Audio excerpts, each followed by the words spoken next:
What up, people? It's your boy Chid from Gooner Eagle Eye, coming to you one more time to review an Arsenal game. And wow, oh wow, oh wow, what a game it was. Well, I'm beaming. I don't know if you can see it. I'm in such a fantastic mood just by yesterday's game, to be perfectly honest. First things first, before I actually go into the game, let me take the opportunity to thank Mems for having me yesterday on Arsenal Fan TV. Briefly came on, was a caller. Towards the end, you probably recognise my voice towards the end, and even gave me call of the day. So I do say so myself. But it was an honour to be able to come on and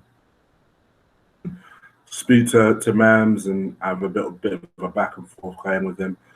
And I hope one day to be able to even have a chance to be a panel member on that, because we seem to get on really well, so that was good. And literally after one appearance on there, I seem to have gained a couple of followers, so that's always a nice thing to have under your belt. So it was really good to be able to speak to Mems, so that's great. So thank you for having me on, Mems, and I hope to see you on there again soon. Secondly, so let's go into the game. What a performance it was. I will go as far as to say it's probably the best Arsenal performance I've seen for about 10 years, I would say. It was just a very rounded performance, and it was everything that you would want from an Arsenal team.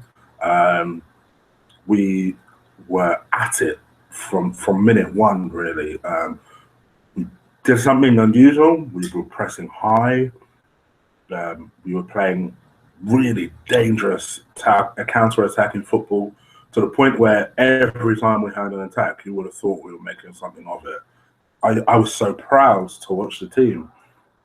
You know, it was weird, really, because I had a lot of the emotions that I'm guessing many of you had. Coming into the game, we saw the starting lineup, and I don't know about you guys, but I know everyone I spoke to saw the starting lineup and just saw immediately, what, no Xhaka? Oh, Alexis up front. What are we doing? That was literally the thought process involved. But man, oh man, you know, you got to hand it to Ben. You know, that's why he is manager. You know, he is manager and we're not. You know, I didn't necessarily think that the Alexis up front thing was working, but it's doing something right. And he has, to be fair to him, he has improved over the course of the last couple of games in that false nine role. He seems to be enjoying it.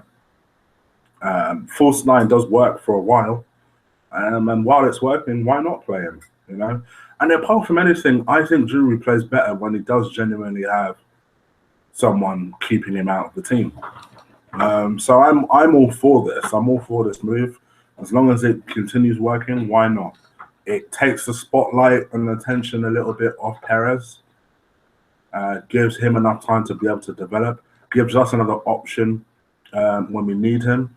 And also, bear in mind, all the while this is happening and continuing to work, remember, Welbs is due back in December. So it gives us yet again another option. And that is such an exciting thing when you think about the fact that Arsenal have options in attack. Arsenal have options all over the pitch. Maybe outside of Man City. We have the best squad in the league. So I'm buzzing. And I did say it to you guys. I wasn't particularly communicating it well. There's something that feels like it's happening.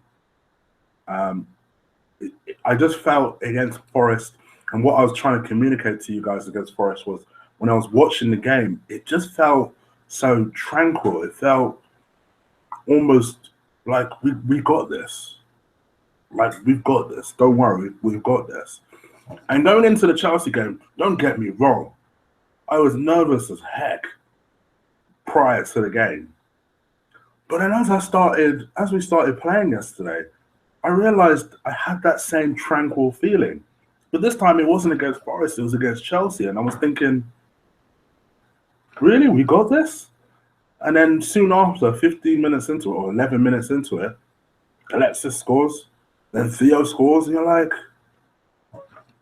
huh, maybe we do got this. And the performance that went along with it, I said going into it that it would be 2-1. I thought it would be a smash and grab. I thought we'd be quite passive and try and soak in as much as we need to, and then hit them on the break as much as possible. That was my attitude going into it. So I felt like we'd win. I wasn't overly confident, but I was quietly confident we'd win. We played well, and boy, did we play well. That is the Arsenal I want to see going forward.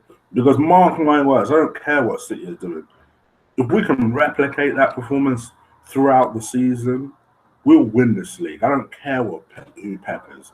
As I said on Arsenal Fan TV yesterday, Pep is not Jesus Christ. You know, he is an extremely talented manager. As my mate actually described to me this morning, he is a brave manager, and I personally, I think the most innovative manager that's been in the league since, ironically, Arsene Wenger. But he's not Jesus Christ, and at some point he is going to have tests. And as much as I hate Tottenham, that's going to be one of their biggest tests next week, going to Tottenham, because Tottenham are not going to be chumps. They're not going to be an easy team to be able to beat, particularly at their ground. That will be when we start to see what Pep is really made out of. But anyway, getting back to Arsenal, I thought we were magnificent. Every single play. You know, sometimes when we win or have a good performance, there's usually a player that lets down the side. But not yesterday. Not yesterday. Let me prove it to you and go into the match ratings. So, say from the goalkeeper, to be honest with Cech, didn't do really much wrong. I know watching the game, there was a lot of concerns about his kicking. His kicking was going a bit astray, which is a bit of a shame. But aside from that, I thought he did well. And when he was called upon, made a couple of really good saves. So 7 out of 10, nothing spectacular, but very, very good performance. But a solid performance from Cech. The one who had a very, very good performance was Bellerin. Wow. Usain motherfucking Bolt, you got competition. Wow. There was an opportunity, and everyone who does a review will point out to the highlight of Bellerin, where there was an opportunity that Pedro had. Pedro, who's not slow. Let me make it clear, Pedro is not slow. The ball came into Pedro, and Bellerin came galloping past like a lightning bolt. And I just saw it happening. You just saw Bellerin running, and you were just convinced, my gosh, she's actually going to catch him. It looked like the biggest slouch in the world. Came back, and just, if you see this thing, if you have a chance to watch the match today, because I'm not describing it well. Basically, Pedro was more or less through on goal from nowhere, and did like just made this recovery run and did this last ditch tackle. I managed to get it from. It was glorious. It was, to be honest, it was just as enjoyable as any goal that was scored yesterday. It was fantastic to watch, absolutely fantastic to watch. All in all, I actually thought he performed really well, made some good incisive runs, and defensively, we often criticize Bellerin defensively, or I do anyway, was really good yesterday. So I'd give him an 8 out of 10. I thought he was really good yesterday. Chelski, Costa in his pocket. 9 out of 10. It's as simple as that. Chelski if Koscielny is not the best centre back in the league, I want to see who the hell is. 9 out of 10. Mustafi, hey, I hold my hands up. I hold my hands up. You guys, if you've watched my PSG review, I was not the kindest to Mustafi. I had some words to say, quite frankly. I'd had some reservations about Mustafi, but with every single game that he's playing, particularly every single game he's playing alongside Koscielny, he's proving me more and more wrong. I saw the boys on Arsenal Fan TV Extra with Mems talk about Mustafi basically being a faster version of a faster, albeit shorter version of Mertesacker, because you can see he has all of Mertesacker's good qualities. So he is able to. Admittedly, against PSG, I still stand by the fact that I don't think he was able to read the game very, very quickly. But you can see he has very good leadership skills. Yesterday, he really read the game very, very well. Was able to make great last-ditch sliding tackles, which I was loving. He made a couple of good incisive runs. He's clearly forming a great understanding with Koscielny. So when Koscielny does his inevitable galloping forward, trying to use the ball and play the ball, he hangs back. Sometimes when he pushes up, Koscielny hangs back. And clearly there's a really good understanding. And this is game 3. And they're really forming a great understanding. I thought he did really well yesterday. I'd be tempted to give him 8.5 out of 10. I thought he was really, really good. What can you say about Monreal? I thought was excellent yesterday in a defensive capacity in particular, because you didn't really see Hazard yesterday. You didn't really see Willian yesterday. And trust me, they were swapping wings all the time to just try and get some sort of success. And I thought our wing-backs coped brilliantly defensively. They really tailored their runs. And when they did go forward, they always would attempt to make a telling contribution. Thought was fantastic yesterday. I'd give Monreal an 8 out of 10. Thought was fantastic. In the middle, we come to Coquelin. So unlucky about Coquelin. There's rumours going around. I don't know if anything's been confirmed yet, but there's rumours going around that he may have done some ligaments. I'm hoping that is wrong, because I thought up until going into the games, into yesterday's game, I thought he was showing really good form and promise. Until the point that he got injured, I thought he was playing really well. And it was just unfortunate that essentially he had a clash, and unfortunately, it was the only really downside to yesterday's victory was Coquelin's position. I think a lot of us were a bit mesmerised by the performance and the result, that no one really kind of focused on the Coquelin injury, but that was pretty much the only negative we could really talk about yesterday. So we hope he's all right. I'd give him a 7 out of 10. I guess it's only right, really, because he came off, I think it was 25 minutes in, to then talk about the sub. Normally I do subs at the end, but I guess it's only appropriate to talk about the sub that replaced him, which was Xhaka. And that was perhaps the point where sometimes in the past where Coquelin's gone off, the people that would replace him would be people like Flamini, Arteta. With all due respect to those guys, it was always a nervous time when they would come on. But the fact that El Nene couldn't even get on the bench yesterday shows you the sort of depth we have at the squad at the moment. To the point that a £35 million player can't even get into the squad. And Xhaka came on and was absolutely was just Xhaka, really. Controlled that middle. And I think as time goes on, him and Santi are going to start forming a great understanding. I get why Wenger's not playing them at the moment. Wenger's all about relationships. And he believes... Somebody brought up a stat the other day about how Coquelin and Santi have played 43 games together and have only lost 5. So there is clearly something in that. And so you can see what Wenger's doing, even if it is frustrating for us. And bear in mind, we were 2-0 up at the point Coquelin went off. So it's not like, oh, El Nene came on and then it made suddenly a massive impact in the game. Wenger got it right. So, but anyway, going back to Xhaka, I'd give him a 7 out of 10. I thought was brilliant without being spectacular. I thought he was good. 7 out of 10. Then who? So where should we go now? Santi, I thought was fantastic. Almost feel kind of embarrassed because I was one of those people that said that we should drop Santi for Xhaka, only from a physical strength standpoint, nothing to do with talent. But I just felt like perhaps we might need to be able to match like for like with Kante, who had a really poor fucking game yesterday, and Matic. And that was my mentality behind dropping Santi. I apologize now because Santi did really well, really well yesterday. I thought was very defensively astute, played that deep line playmaker role that he likes playing really well.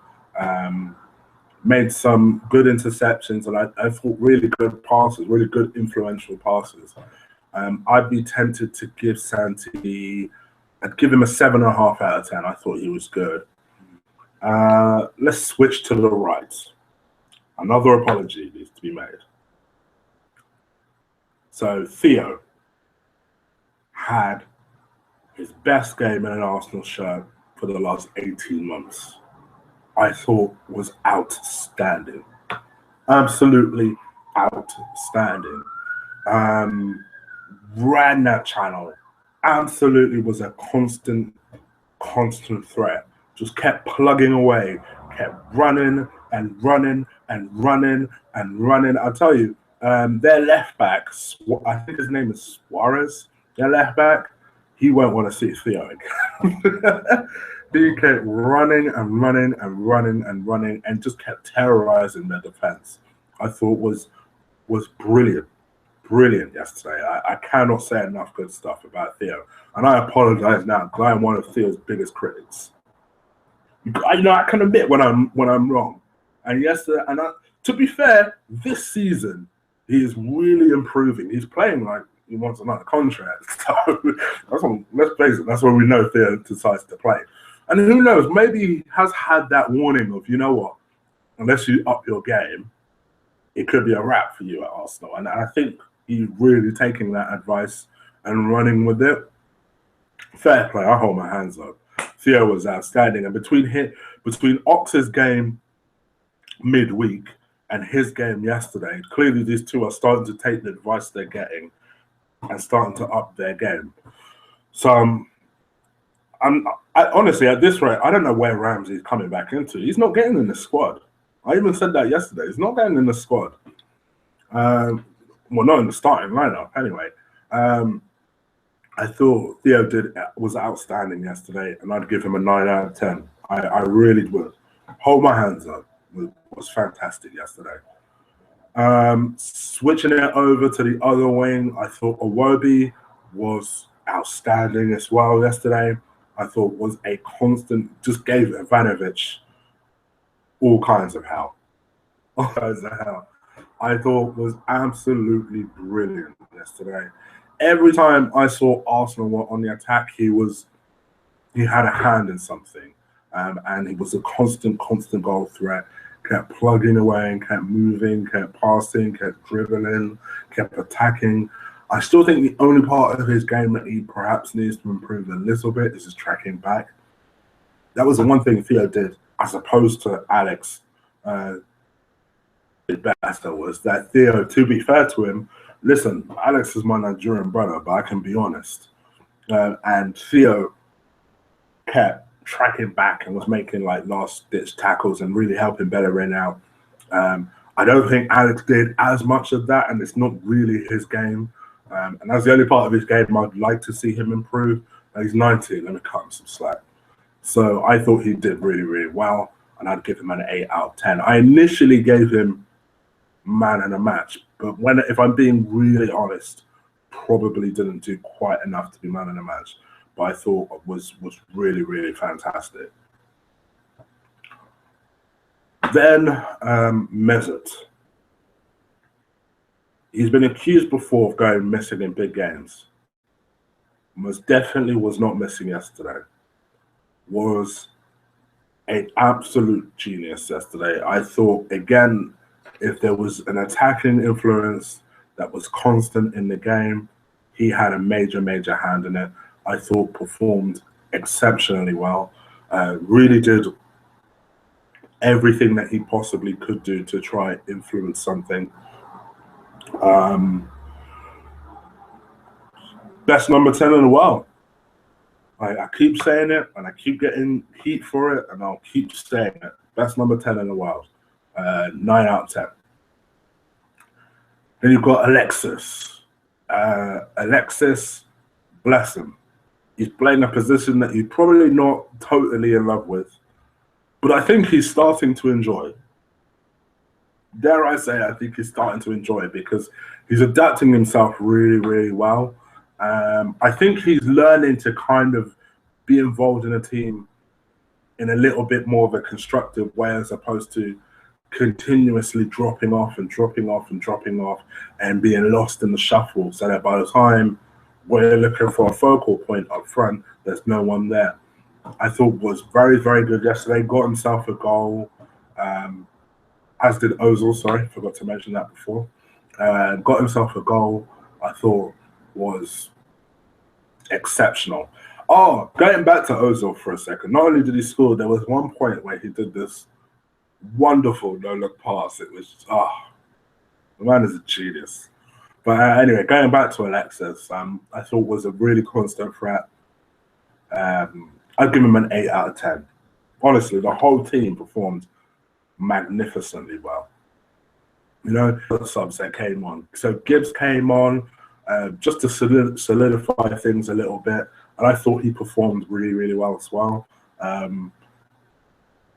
Played as almost like a left winger, and did well, really, not just shoring things up in defense, but also really going forward. I thought he kind of shored it up. He did a couple of little bits of trickery, put in a couple of little low crosses. Was a threat in his own way, actually. I'll give him that. I'll give him a 7 out of 10. I actually thought he did pretty well. Giroud came on and was Giroud. Had a couple of opportunities that he probably should have done better with. It's very apparent to me that he's not quite fit. Which is why I was a bit surprised he didn't play against Forest. But man, what a squad we have when our supposed talisman can't even get in the team. You know we've got a good squad. I give Giroud a 6. Didn't do anything particularly fantastic. You would have noticed something. I've not mentioned a man in a match. That's because I'm not going to give it to a player. I'm going to give my man in a match to Arsene Wenger. Ignored what everyone else said, quite frankly. I do think sometimes he is very overly stubborn. And I am a big critic of Wenger. Yeah, even if he ends up winning the league, you're not going to see me saying, "Oh, I hope he gets a 2-year contract." I actually think that would be the best way for him to go into the sunset with the Premier League title around his shoulder, because he deserves it. Because he really deserves it. For all my criticism, let's have it right. We're talking about one of the best Premier League managers there has ever been. Ever been. You know? And he deserves it. He deserves to be remembered for that as opposed to a fourth place trophy. And all the critics, he knew what he was talking about. And he said, you know what, Jack is still not getting in my team. It was fantastic in midweek, and he's still not getting in my team. And for that reason, he stuck with his guns. He went with the same team against Hull. Much to everyone's initial worry, and was absolutely vindicated. Was completely and utterly vindicated, to the point where after it was 2-0 up, I think everyone was like, literally everyone at the same time unanimously went, fair enough, on Twitter. even Pierce couldn't say that. What could you say? Even Pierce, the ultimate contrarian. Honestly, he has a career for being a contrarian, right? Even Piers Morgan had to say, fair enough. So, I mean, say what you want about Wenger, and I often do. He got it right yesterday. And for that reason, you can't give him anything less than 10 out of 10. It was fantastic. And also a little note to the fans at the Emirates. I did say that it was key that they had to be vocal yesterday, and they were vocal yesterday. I thought they were fantastic, and the fans deserve a 9 out of 10. I thought they were great yesterday. So on to the next one. I am so happy about yesterday. They owed Wenger that performance after the 1000th anniversary performance that they had. They owed Wenger that, and they gave it to them. It was a wonderful, wonderful performance from top to bottom. Even in the second half, where we didn't score any goals, we game managed. We still were a threat in that second half. Don't get it twisted. This wasn't like the United game where we had like 20 minutes when we were awesome and then just took the rest of the game off and just soaked in and soaked in and soaked in. Nah, we were hitting them on their counter attack. We could have arguably had another couple. So it was just a wonderful performance from Arsenal from top to bottom. I'm so proud of the boys. It's now on to the next one for us. Back to Champions League football midweek on Wednesday. Hoping the boys get it together, put in another performance, and dare I say it, we whisper this really quietly. I think Arsenal are on form right now, which is crazy to even think about, but it's true. We're on form. I'm actually confident. What is that about? But anyway, happy anniversary, Arsene Wenger. You guys leave your thoughts down below about the game. What do you think? Even leave down below what your favorite Arsene Wenger memory is. It's nice. It's an anniversary. Let's celebrate. And on to the next one. You'll get a preview video from me for the game on Wednesday and my thoughts going into that game. As per usual, you'll get a midweek show from me, probably where I will do the review of that game. Then on Friday, you will also get a preview video of the game on Saturday, which I believe is it Swansea? With me, I can't actually remember. So we've got a game on Saturday, which I'll do a preview video of, and then Sunday I'm going on a little road trip on the Saturday. I'm not going to the game, but I'm going on a road trip, so it'll be the Sunday that I actually do my review video. So you guys take care for now. Hope you enjoyed the video. And up the Arsenal. Take care. Peace.